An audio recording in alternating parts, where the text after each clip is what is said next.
నా పేరు మల్లారెడ్డి, సరాపల్లి విలేజ్. సర్పంచ్ అభ్యర్థిగా ఉన్నటువంటి రామచంద్రారెడ్డి గారు వాళ్ళ అన్న కొడుకున్నాను.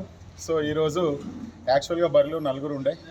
ఈరోజు అందరూ ఏకగ్రీవంగా డిసైడ్ అయ్యి యాజ్ ఏ సర్పంచ్గా ఇనానిమస్గా ఎన్నుకోవాలనే ఉద్దేశంతో అందరూ బాగుండాలి, ఊరు బాగుండాలి, అందరూ బాగుండాలి, అందరూ మనం ఉండాలనే ఆకాంక్షతో సరాపల్లికి నేను నా సాయశక్తుల వీలైనంత వరకు సేవ చేస్తాననే ఆలోచనతో ముందుకు వచ్చిండు. సో ఊరందరూ కూడా ఆయనకు సపోర్ట్ చేయడం నిజంగా చాలా అద్భుతం. ఇది నేను ఎక్స్పెక్ట్ చేయలే, ఊహించలే. వాస్తవానికి ఇనానిమస్గా అవుతాడని మాత్రం అస్సలు అనుకోలేదు. ఎందుకంటే పోటీ ఖచ్చితంగా పోటీ ఉంటుందని అనుకున్నా.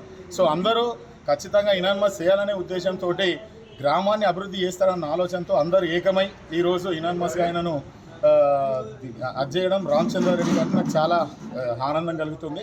సో నిజానికి మా కాకానే కాకుండా ఖచ్చితంగా ఈ 5 సంవత్సరాల పాలనలో ఖచ్చితంగా ఊరిని అభివృద్ధి పరుస్తాడని, ఊరి బాగోగులు చూస్తాడనే ఉద్దేశంతో నేను మనస్ఫూర్తిగా కోరుకుంటున్నాను. మీరు అదేవిధంగా చేయాలని మనస్ఫూర్తిగా కోరుకుంటున్నాను. Thank you. సరాపల్లి గ్రామంలో సర్పంచ్ అభ్యర్థిని నందిగంటి రామచంద్రరెడ్డి గారిని ఏకగ్రీవంగా ఎన్నుకోవడం జరిగింది.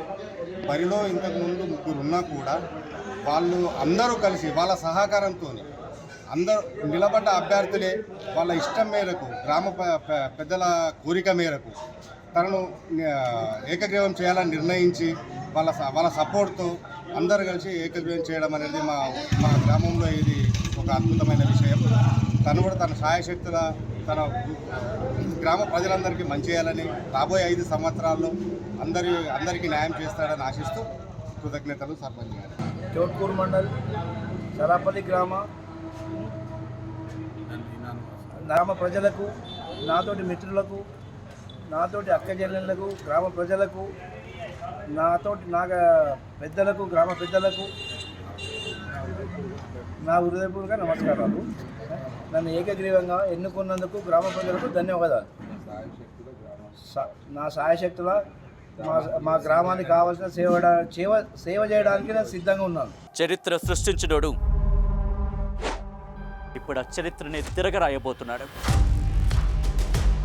అబద్ధాల గోడల్ని బద్దలు కొట్టి నిజాలను రాగా మీ ముందుంచబోతున్నాడు. నిజమైన వార్తల కోసం వెంటనే డౌన్లోడ్ చేసుకోండి రా యాప్ని.